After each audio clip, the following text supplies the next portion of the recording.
Hoy estará con nosotros la doctora María Rojas Estapé con una excelente conferencia. Cualquier cambio o crecimiento es doloroso, pero es más doloroso quedarte donde estás.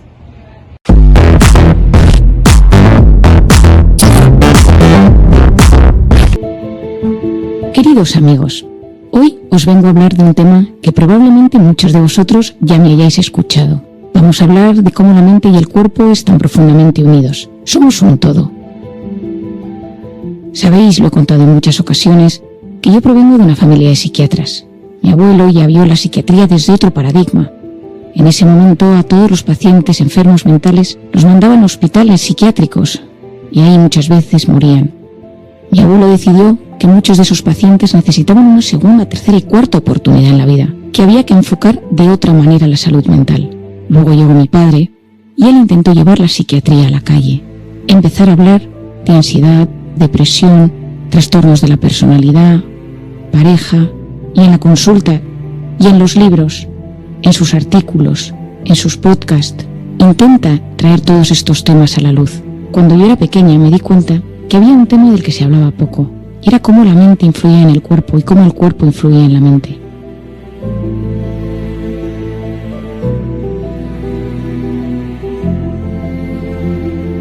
Sabéis que fui a Camboya y cuando sacaba niñas de la prostitución infantil, me di cuenta que muchas de esas niñas, después de haber vivido en esos entornos tan terribles durante años, traían problemas físicos graves.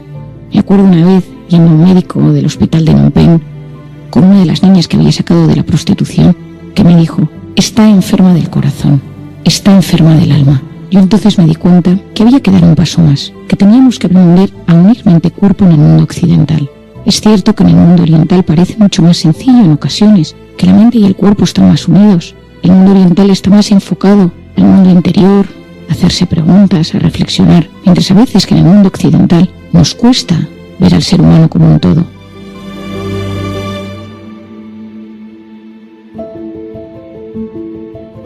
En el mundo occidental, la medicina está enfocada en temas muy subespecializados, y tú vas a cualquier médico y hay un tema del que sabe muchísimo, pero a veces eso nos impide ver al ser humano como un todo.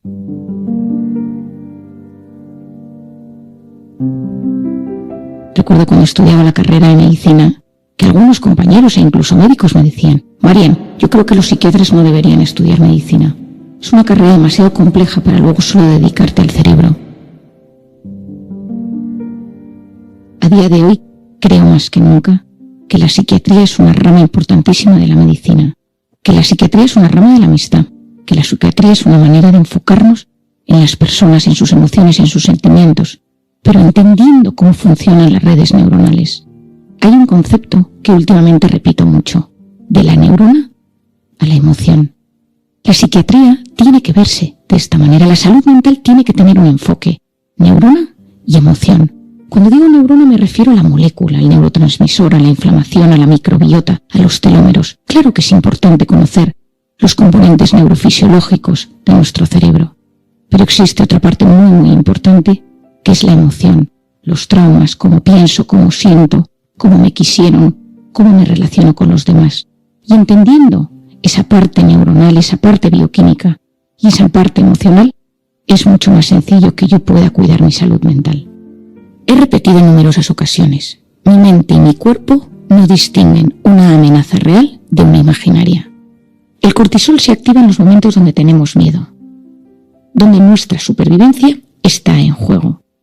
Pero sabemos que ese cortisol no solo se activa en el momento en el que yo tengo miedo, en el que me persigue un ladrón, en el que me avisan para decirme que me echan del trabajo, en el que recibo una llamada del hospital porque mi hijo ha tenido un accidente y se está muriendo, sino cuando yo me imagino que alguna de esas amenazas puede aparecer.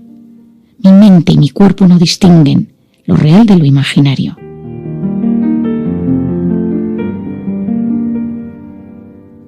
Vivimos muchas veces intoxicados de pensamientos negativos, de preocupaciones, que activan nuestros estados de alerta, y esa intoxicación de cortisol tiene un impacto directo en nuestra salud física, psicológica y de conducta.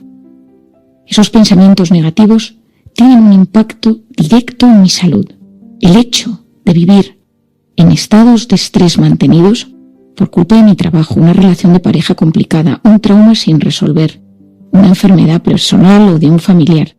En todas esas ocasiones, yo vivo en estado de alerta, y ese estado de alerta va a modificar mi cuerpo, mi mente y la forma que yo tengo de relacionarme con el entorno.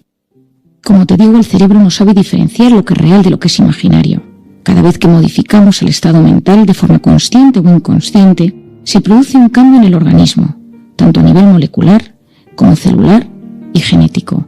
De la misma manera, cuando modificamos el físico, la mente y la emoción lo perciben. Pensar altera nuestro organismo y la mente se va adaptando y reconfigurando dependiendo de factores, de circunstancias y de vivencias que van surgiendo a lo largo del día. No te olvides, un cerebro estresado es la consecuencia de vivir inundado de pensamientos tóxicos. Si muestras a la mente constantemente un evento del pasado o un posible suceso negativo del futuro, tu cerebro entiende que es ahí donde quiere asentarse, donde quieres estar enfocado. ¿Qué se produce? En ese momento tu atención se queda enganchada, aprisionada en pensamientos tóxicos del pasado. Es decir, la mente no consigue gestionar y focalizar su atención de forma correcta. Para entendernos de forma más visual, cada vez que pensamos en algo negativo, angustiante o perjudicial, el cerebro recibe una señal para elaborar circuitos neuronales especializados que nos asentarían de forma fija en esas ideas. Vivir estresado, vivir intoxicado de cortisol, vivir con traumas sin resolver, vivir rodeado de personas que nos perjudican, eso nos inflama. El cortisol es un glucocorticoide y los glucocorticoides son antiinflamatorios. Pero cuando yo vivo intoxicado de cortisol, cuando mi organismo se encuentra constantemente en modo alerta, ese mecanismo inmunológico y fisiológico se modifica y comienza la inflamación. La vida actual es más inflamatoria que la de antes. El estrés crónico reduce la sensibilidad de las células inmunitarias al cortisol. Es decir, el sistema defensivo del organismo se desactiva y es incapaz de luchar contra una amenaza real. Frena la capacidad de regulación inflamatoria y, por lo tanto, nuestro cuerpo es incapaz de defenderse contra los peligros. De hecho, tras las situaciones de amenaza, miedo, tensión, se activan ciertas sustancias, las prostaglandinas, los leucotrienos, las citoquinas, que pueden resultar profundamente dañinas para los tejidos. Esta es la causa por la cual en esos momentos somos más propensos a contraer infecciones. Seguro que te ha sucedido en alguna ocasión. Después de comenzar las vacaciones o un descanso, llega el fin de semana, te enfermas. Es porque tu cuerpo se ha debilitado y cede paso a algún catarro, infección de orina o gastroenteritis.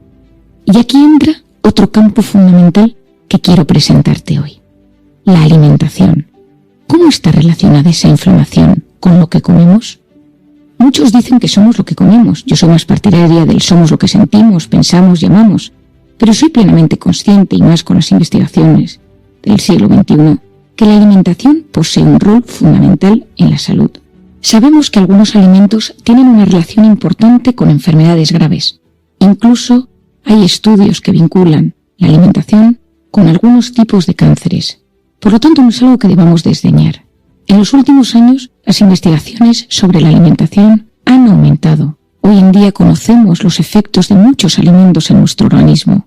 Sabemos que ciertas dietas influyen positivamente y negativamente en el pronóstico de algunas enfermedades. En la actualidad, según los datos que manejan los especialistas en nutrición, nuestro organismo ingiere un 30% más de alimentos que fomentan la inflamación que hace unos años. En los últimos años me ha interesado mucho el tema de la inflamación. Hoy en día, algunos psiquiatras opinamos que algunas depresiones son estados inflamatorios del cerebro. Es decir, algunos cuadros depresivos, sobre todo aquellos que no responden bien a los antidepresivos convencionales, pueden ser debido a estados inflamatorios de la mente. En mi experiencia, cuando un paciente acude a mi consulta con un cuadro depresivo, tras estados de estrés mantenidos donde ha tenido circunstancias complicadas, trabajo a nivel inflamatorio. Esto significa que puedo darle medicación antiinflamatoria, que puedo recomendarle una dieta antiinflamatoria o incluso suplementación antiinflamatoria. La respuesta es impresionante. Muchos pacientes mejoran sus síntomas psicológicos cuando cambian el estilo de vida, el estilo de dieta, lo que comen y lo que ingieren. Esto no solo se está viendo en el campo de la psiquiatría, esto se está viendo en otros campos de la medicina. Para pacientes con problemas digestivos, de los que entraré a continuación a explicar, para pacientes con problemas neurológicos, con migrañas, para pacientes con problemas osteoarticulares, un cambio de dieta ha demostrado ser una vía de salvación para los dolores. Creo sinceramente que el futuro de la medicina pasa por investigar de forma profunda la inflamación como causa de múltiples dolencias físicas y neuropsiquiátricas. Por ejemplo, sabemos que las personas con inflamación crónica poseen niveles por debajo de lo recomendable de algunas vitaminas, como la vitamina D, E, C y de omega 3. Seguro que me has escuchado en alguna ocasión hablar de la importancia de tener niveles óptimos de vitamina D. Los niveles que en algunas ocasiones vemos en las analíticas son inferiores a donde debemos estar. Niveles bajos de vitamina D se han asociado con múltiples patologías. De hecho, sabemos que muchas depresiones tienen niveles muy bajos de vitamina D. Y se ha observado que cuando ajustamos esos niveles de vitamina D, tomando la suplementación necesaria, muchos síntomas depresivos disminuyen. El omega 3 es un potente antiinflamatorio. Luego hablaré de él. También te recomiendo que tomes todos los días. Por otro lado, sabemos que la inflamación persistente altera la barrera intestinal, promoviendo una mayor permeabilidad a ciertas sustancias. Y esto termina perjudicando al sistema inmune, pudiendo acabar en molestias y reacciones negativas tras ingerir algunos alimentos. Los alimentos que activan la inflamación tienen una enorme relación con la liberación de insulina por parte del páncreas y por tanto con la diabetes, una de las enfermedades crónicas en alza. Entre esos sospechosos habituales nos encontramos con el alcohol, sobre todo a dosis altas, las grasas saturadas, las bebidas azucaradas, las harinas refinadas, especialmente empleadas en bollería industrial.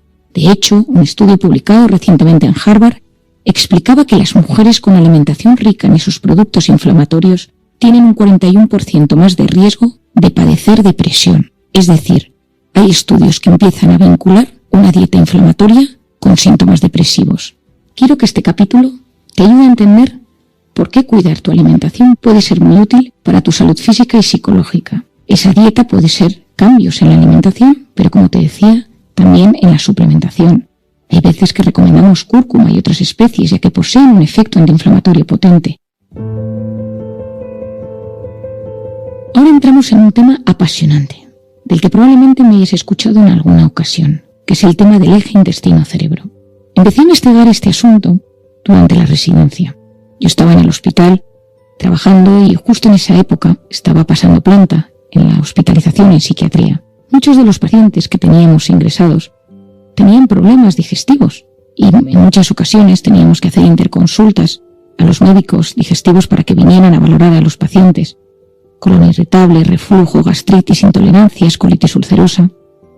Recuerdo que un día estaba yo de guardia y decidí acercarme al departamento de digestivo a hablar con alguno de los médicos, a ver si podía orientarme en algunas pautas o tips para poder ayudar a los pacientes sin tener que pedir siempre esas interconsultas. Recuerdo que ese día me topé con un residente mayor que me dijo: aprovecho yo también para preguntarte, Marian, ya que muchos de nuestros pacientes ingresados en digestivo tienen síntomas depresivos o toman medicación para la ansiedad y la depresión. Una de las características que más influyen en mi forma de trabajar es la observación. Me dedico a observar con mucho detalle a mis pacientes, cómo evolucionan los pronósticos, qué medicaciones o qué estilos de vida les sienta bien. Y eso me ha ayudado a lo largo de la vida a entender muchas cosas desde otro paradigma. En ese momento, mientras yo hablaba con ese residente, me di cuenta que había un campo inmenso que se abría ante mis ojos.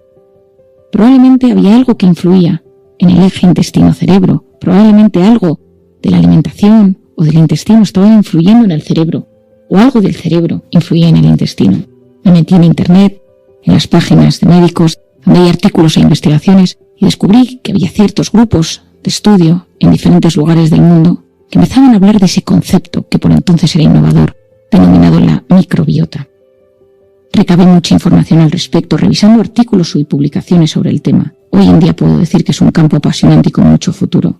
En los últimos años se han multiplicado los estudios al respecto, y en todos ellos se constata una conexión importante del cerebro con el intestino.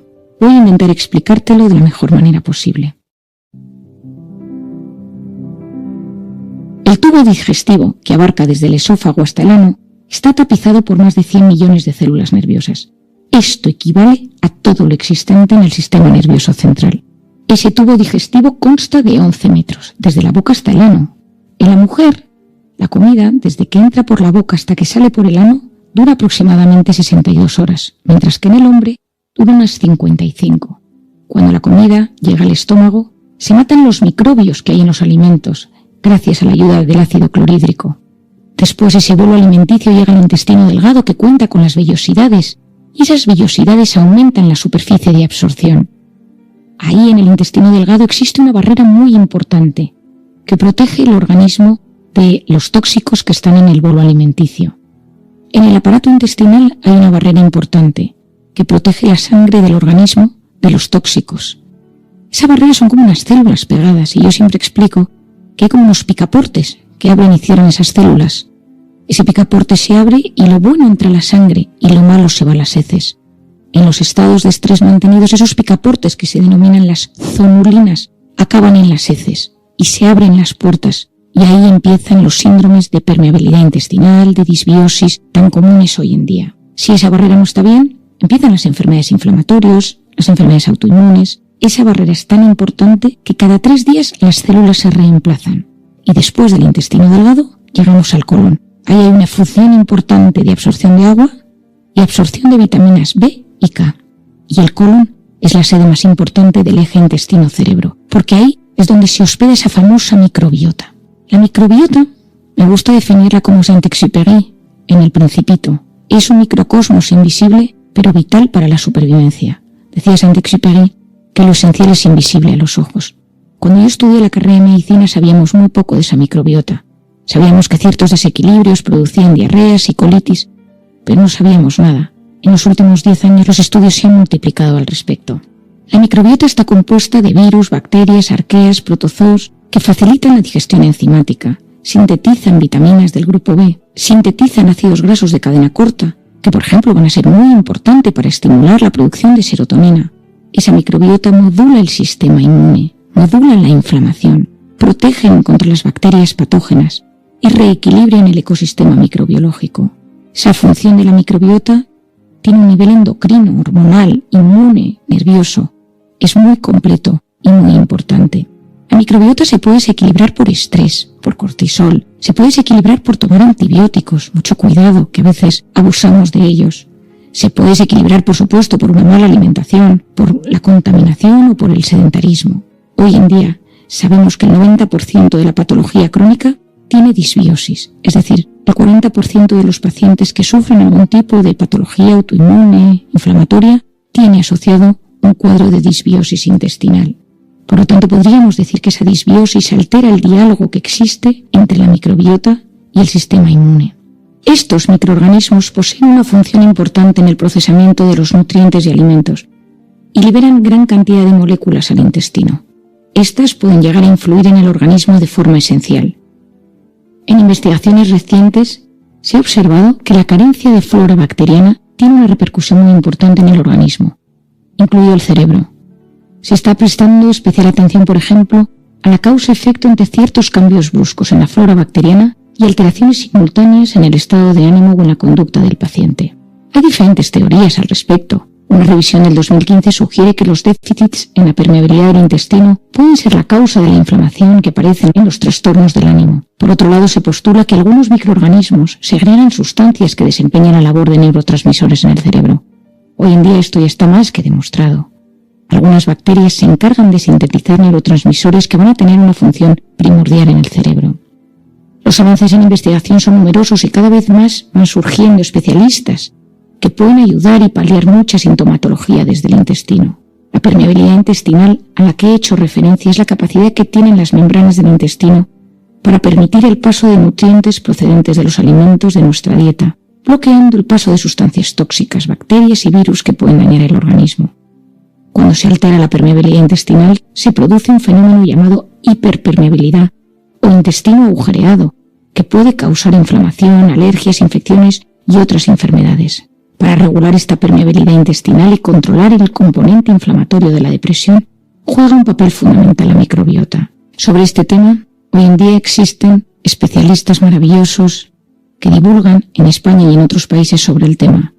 Te recomiendo a la doctora Sari Arponen, que tiene varios libros sobre el tema y en su divulgación lo explica de forma clara y sencilla. a la doctora Nazaret Castellanos. Tengo una gran amiga mía de la carrera, la doctora Almuniña, que también es especialista sobre estos temas. A mí me gusta poder relacionarme con médicos de otras especialidades para poder intentar transmitir al paciente una visión global de lo que trae a consulta.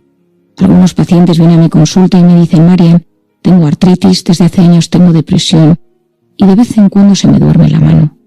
Si esta paciente acude al reumatólogo, al neurólogo, al psiquiatra, pero no estamos coordinados entre nosotros, probablemente nos estemos perdiendo una parte fundamental de su tratamiento. A mí me gusta mucho, cuando tengo un paciente en consulta, intentar entender todos los síntomas físicos que tiene, de los cuales se queja, porque en muchas ocasiones algunos de ellos pueden estar ligados a los temas de la mente que le perturban.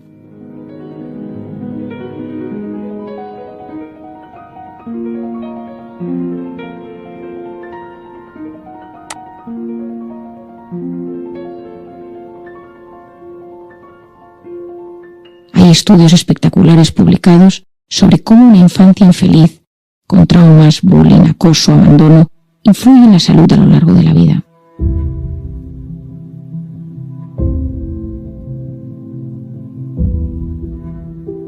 El estudio más importante que yo leí en su momento fue cuando volví de Camboya y descubrí que había un estudio en Nueva Zelanda que trataba sobre niños que habían tenido una infancia muy dura, con eventos adversos, traumas, abandonos, abusos y la salud física que esta gente tenía en torno a los 20, 30 y 40 años. Muchos de ellos padecían de enfermedades autoinmunes e inflamatorias. Y como os decía al principio, me dediqué a observar. Sabéis que yo en consulta trato mucho tema de abuso debido a mi experiencia en Camboya. Es uno de los temas que más me inquieta, donde tengo enfocada mi preocupación y mi terapia, y probablemente veo entre 5 y 10 a la semana. En muchas ocasiones en pacientes que han sufrido un abuso, un abandono, bullying en la infancia, un trauma fuerte. Cuando yo atiendo a esas personas a lo largo de la vida, descubro que su cuerpo ha hablado.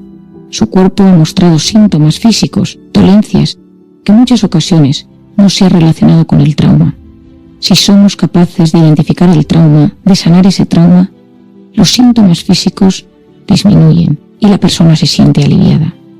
Ahí juega un papel fundamental la inflamación. Un trauma en la infancia desajusta el eje hipotálamo-hipofisario adrenal, que es el eje que se encarga de activar los estados de alerta de forma adecuada, de activar el cortisol cuando lo necesitamos. Una persona que tiene un trauma en la vida tiene ese eje alterado y por lo tanto es más propenso a activar una enfermedad física, inflamatoria, autoinmune a lo largo de su vida. La buena noticia es que si esa persona se trata a nivel emocional, sana sus heridas y hace un tratamiento 360, un tratamiento integral, todo ello acaba mejorando, su cuerpo se resiente menos y su corazón y su mente se sienten aliviados.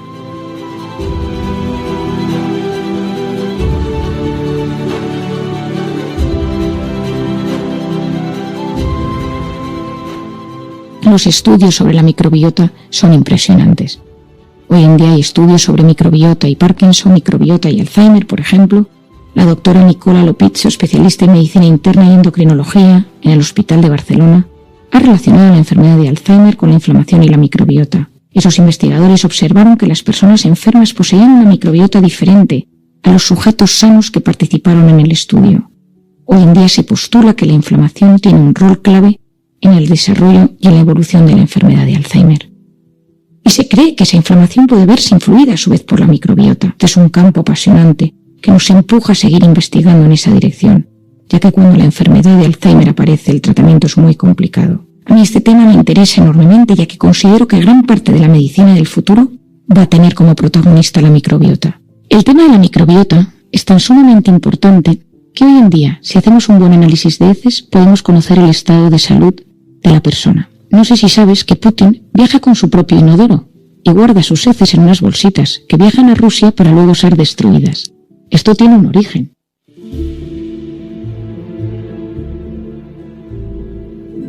En 1964, en plena Guerra Fría, querían saber cómo era la salud del entonces presidente de la Unión Soviética, Nikita Khrushchev. Nikita Khrushchev era el que había puesto los misiles en Cuba. Se rumoreaba que tenía un problema de salud fuerte. No sabían qué iba a suceder. Y era clave entender si era una persona que estaba gravemente enferma y cómo iba a ser el futuro de la Unión Soviética y por lo tanto del mundo.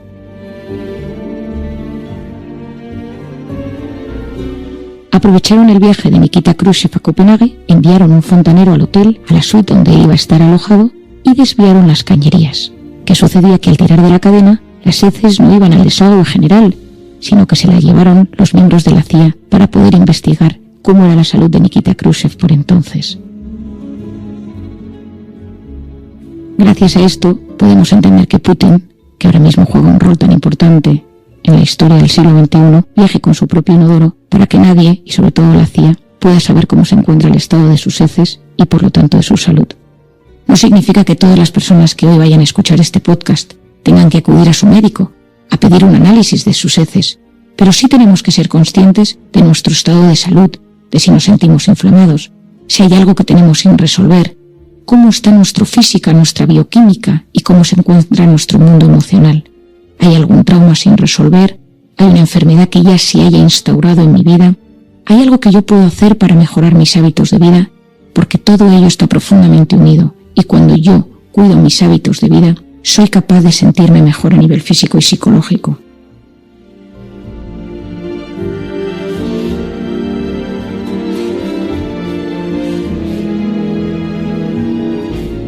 No olvidemos algo esencial. Mucho antes de enfermar, el cuerpo nos ha ido mandando señales de alerta en forma de molestias, debilidades o dolencias.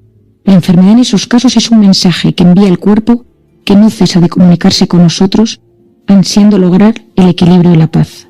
Al vivir en la era de la velocidad y de las prisas, donde todo se desarrolla a un ritmo tan intenso, no conectamos con nuestro interior y no sabemos o no podemos dar voz a esos síntomas que nos están alertando de que algo no funciona. Esos indicadores son fundamentales para evitar la enfermedad o para frenar el empeoramiento de los síntomas.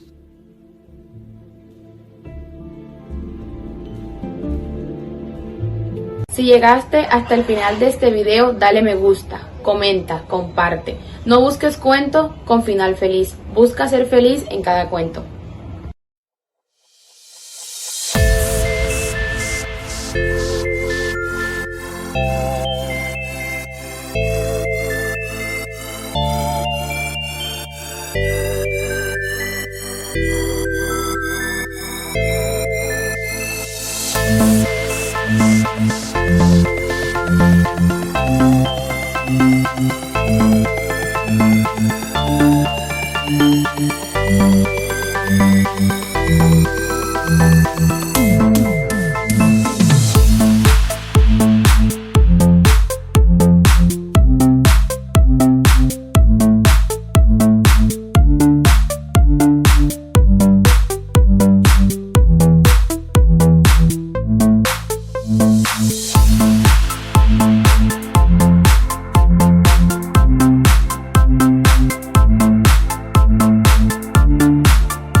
Thank you.